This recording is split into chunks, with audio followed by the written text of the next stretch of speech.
Hello student, welcome to my channel. तो student, आज की वीडियो में आपके BA first semester English literature के लिए कुछ इम्पॉर्टेंट क्वेश्चंस लेकर आई हूँ।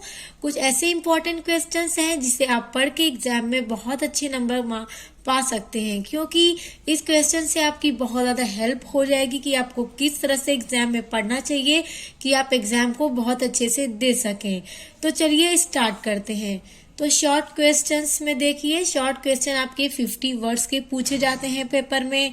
तो देखिए उसके लिए मैंने कुछ क्वेश्चंस आप लोगों के लिए ले आई हूँ, जिसमें पहला क्वेश्चन है व्हाट इज पर्सनल एसे। इस तरह से क्वेश्चन आ जाते हैं। दूसरा क्वेश्चन है डिफाइन द टर्म मेमोर। तो इसमें मेमोर को डिफाइन करना है कि मेमोर क्या है।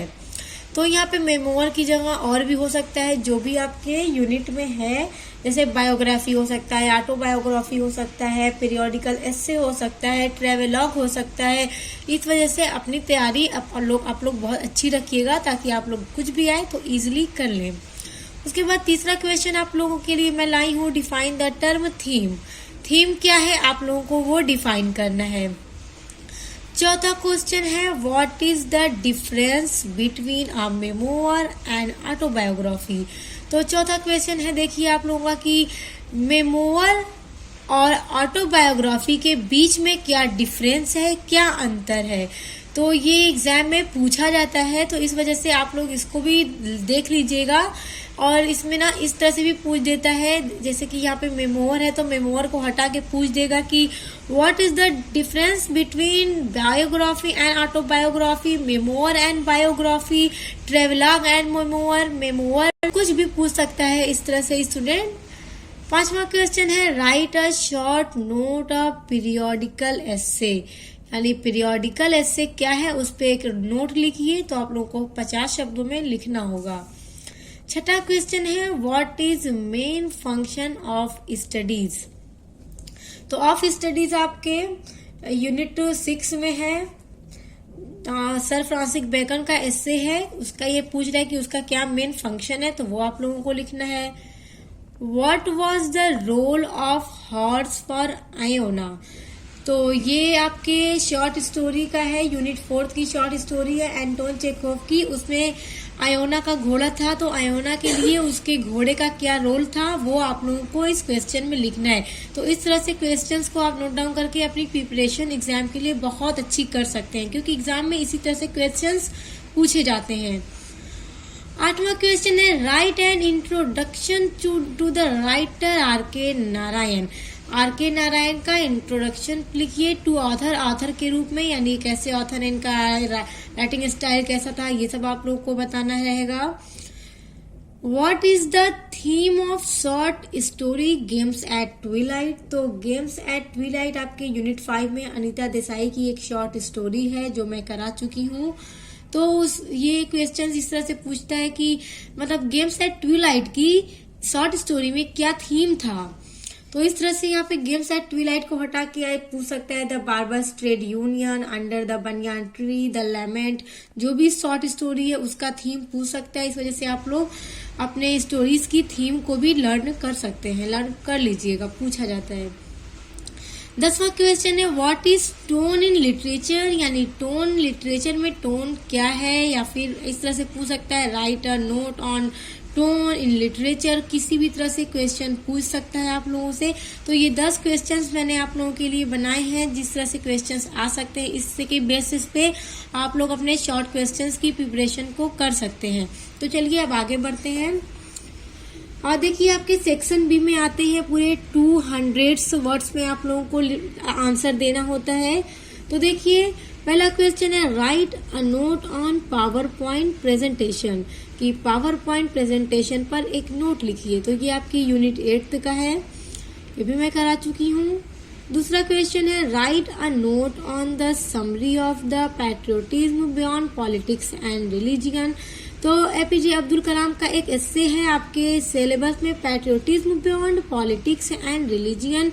तो उसकी समरी क्या है, आखिर patriotism beyond politics and religion में जो इसके राइटर हैं, जो इसके एसेइस्ट हैं डॉक्टर एपीजे अब्दुल कलाम, वो क्या कहना चाहते हैं, उसका समरी क्या है, इस तरह से पूछ सकता है आप लोगों से एग्जाम में। तो इसलिए आप लोग लेसन को भी थोड़ा ध्यान में होकर पढ़िएगा ताकि जब आपसे पूछा जाए तो आप उसको लिख सकें। इस तरह से यहाँ पे इस लेसन को हटा के दूसरा लेसन का पूछ सकता है, जैसे कि ऑफ स्टडीज का पूछ सकता है, वर्जीनिया वुल्फ का पूछ सकता है, कुछ भी स्टूडेंट पूछ सकता है। ऐसे सारे लेसन्स को आप थोड़ा थोड़ा अच्छे से पढ़िएगा ताकि कुछ भी पूछे तो आप इजिली लिख ले। बहुत ही अंदर से डीपली नहीं आते, इस तरह से क्वेश्चंस आते हैं तो आप लोग इसको कर लेंगे। तीसरा क्वेश्चन है what is contribution of Sarojini Naidu in Indian English writing. तो देखिए इसमें पूछ रहा है कि सरोजनी नायडू का कंट्रीब्यूशन क्या है इंडियन इंग्लिश राइटिंग में। तो ये भी आप लोग देख लीजिएगा क्योंकि कंट्रीब्यूशन बहुत ज्यादा इम्पोर्टेंट है, ये पेपर में अक्सर पूछा जाता है। सरोजनी नायडू का पूछ सकता है, श्री अरविंदो का पूछ सकता है, रविन्द्रनाथ टैगोर का पूछ सकता है, मुल्कराज आनंद का पूछ सकता है, या फिर बबनी भट्टाचार्य का पूछ सकता है, नयनतारा सहगल का, कमला मरकंडिया का, कुछ भी आपसे पूछा जा सकता है। और मैंने सारे कंट्रीब्यूशन करा दिए हैं, पूरा कंप्लीट करा लिया है नोट्स के साथ। तो आप लोग स्टूडेंट उसको देख लीजिएगा और इसमें आप लोग बस ये देख सकते हैं कंट्रीब्यूशन में कि देखिए आप लोग ये देख लीजिएगा इनका बर्न कहाँ हुआ, मतलब जो राइटर्स हैं उनका बर्न कहाँ हुआ, डेथ कहाँ हुई, कब हुई, और इन्होंने कौन कौन से नॉवेल्स लिखी, कौन सी शॉर्ट स्टोरीज लिखी, कौन से अवार्ड्स इनको मिले, ये सब बहुत ज्यादा इंपॉर्टेंट है। इनके कंट्रीब्यूशन में ये सब कुछ आप अच्छे से मेंशन कर दीजिएगा, बहुत अच्छे मार्क्स मिल जाएंगे। चौथा क्वेश्चन है what is contribution of Rabindranath Tagore in Indian English literature.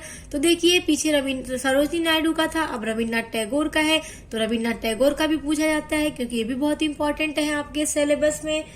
तो मैंने अभी आपको बताया कि आप लोग जब कंट्रीब्यूशन पढ़ेगा तो बस इनका डेट ऑफ बर्थ, बॉर्न मतलब प्लेस, मतलब कहाँ पे पैदा हुए, कब पैदा हुए, क्या इनको अवार्ड्स मिले, इन्होंने क्या क्या बुक्स लिखी, क्या क्या स्टोरीज लिखी, कौन सी पोएम्स लिखी, ये सब आप लोग देख लीजिएगा। कब कब पब्लिश्ड हुई वो सब आप लोग देख लीजिएगा। स्टूडेंट मैं सब कराई हूँ, आप लोग देखिएगा, आप लोग की इससे बहुत हेल्प हो जाएगी एग्जाम में। उसके बाद पांचवा क्वेश्चन है write a note on element of short story. तो आप लोग से ये भी पूछा जा सकता है कि एलिमेंट ऑफ शॉर्ट स्टोरी पर एक नोट लिखिए। तो एलिमेंट ऑफ शॉर्ट स्टोरी में 4 टॉपिक होते हैं, plot, characterisation, narrative technique and structure. तो कभी कभी मतलब इस तरह से न पूछ के ऐसे क्वेश्चन आ जाता है write a note on plot. तो प्लॉट अब किसमें का टॉपिक है, एलिमेंट ऑफ शॉर्ट स्टोरी में है प्लॉट, तो पता होना चाहिए कि प्लॉट क्या है। कभी कभी ऐसे आ जाएगा write a note on characterisation या फिर स्ट्रक्चर या नरेटिव टेक्निक। तो आप लोग को सब पढ़ना है स्टूडेंट ताकि आपसे पूछा जाए तो आप कर सकें। Write a note on Addison as an essayist.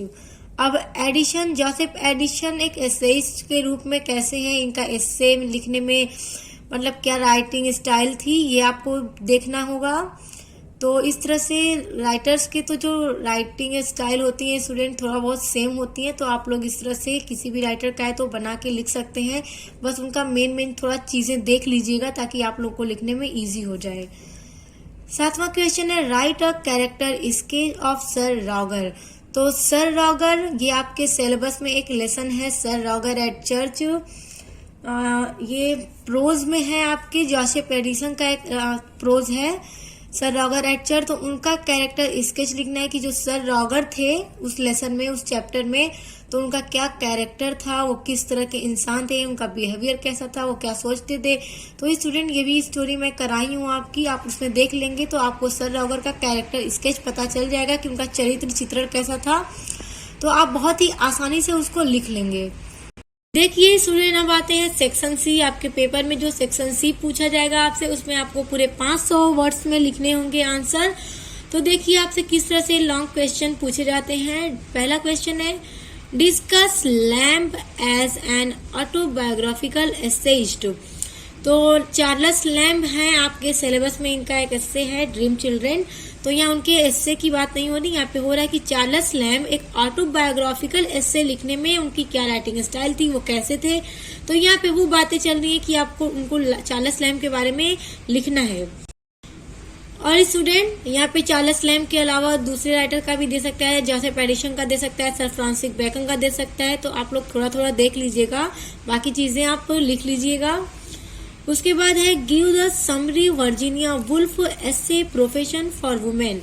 तो profession for women Virginia Woolf का एक एसे है आपके सिलेबस में, जो मैं आप लोगों को करा चुकी हूँ। तो वर्जीनिया वुल्फ का जो एसे है प्रोफेशन फॉर वुमेन, वो उसमें क्या कह रही है उसकी समरी आप लोगों को लिखना रहेगा। तो जब आप लोग एसे पढ़ लेंगे तो आप लोग को समझ में आ जाएगा कि आपको समरी किस तरह से लिखना है, फिर आप उसको बना के लिख सकते हैं। उसके बाद तीसरा क्वेश्चन है give the character sketch of Chandu. तो चंदू एक आपके यूनिट आपके सिलेबस में एक शॉर्ट स्टोरी है, मुल्कराज आनंद की है, द बार्बर्स ट्रेड यूनियन। उसमें एक लड़का रहता है चंदू, तो उस चंदू का कैरेक्टर स्केच देना है, यानी चरित्र देना है कि उसका कैरेक्टर स्केच कैसा था स्टोरी में। तो जब आप लोग स्टोरी को पढ़ेंगे तो आप समझ जाएंगे कि चंदू का कैरेक्टर स्केच आपको किस तरह से लिखना है एग्जाम में। उसके बाद है how has Narayan portrayed village life. तो पोर्ट्रेट मतलब स्टूडेंट होता है चित्रित करना या चित्रित किया। तो आर.के. नारायण का एक शॉर्ट स्टोरी है आपके सिलेबस में अंडर द बनियान ट्री। तो उसमें एक विलेज लाइफ के बारे में वो एक्सप्लेन करते हैं। तो यही पूछा जा रहा है कि नारायण किस तरह से अपनी स्टोरी में विलेज लाइफ को चित्रित करते हैं। तो वही आप लोगों को लिखना होगा कि वो विलेज लाइफ के बारे में क्या कह रहे हैं। तो स्टूडेंट ये सारी चीजें जब आप लोग स्टोरी को पढ़ लेंगे ना, तो आप इजिली बना के एग्जाम में लिख सकते हैं। उसके बाद 5वां क्वेश्चन है give the summary of the short story the lament in your own words. तो द लैमेंट एंटोन चेखोव की आपके सिलेबस में एक स्टोरी है, यूनिट 4 में शॉर्ट स्टोरी द लैमेंट।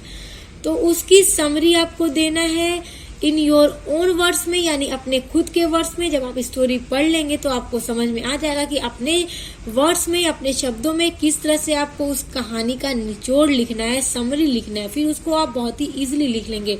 और स्टूडेंट देखिए यहाँ पे 5 क्वेश्चन मैंने आपको बताया, कुछ इसी तरह से क्वेश्चंस आते हैं लॉन्ग में। और आपको लॉन्ग क्वेश्चन में सिर्फ 2 क्वेश्चन ही करने होंगे। उसमें ऑप्शन होता है 4-5 क्वेश्चन दिए जाते हैं, जिसमें से आपको सिर्फ 2 क्वेश्चन ही करने होते हैं। तो इस तरह से क्वेश्चन आएगा तो आपको जो 2 क्वेश्चन सबसे अच्छे से आएगा आप वही कीजिएगा, ताकि आप उसे बहुत ही आसानी से कर सकें। तो स्टूडेंट ये थे कुछ क्वेश्चन जिससे आपके एग्जाम में बहुत हेल्प हो जाएगी। तो आई होप कि आपको समझ में आया होगा और वीडियो पसंद आया होगा। वीडियो पसंद आया तो वीडियो को लाइक कमेंट शेयर करके चैनल को सब्सक्राइब करके बेल आइकन को प्रेस कर लीजिएगा, ताकि इस तरह की हेल्पफुल वीडियो जब भी आए तो आपको सबसे पहले देखने को मिले। तो अब मिलते हैं नेक्स्ट वीडियो के साथ।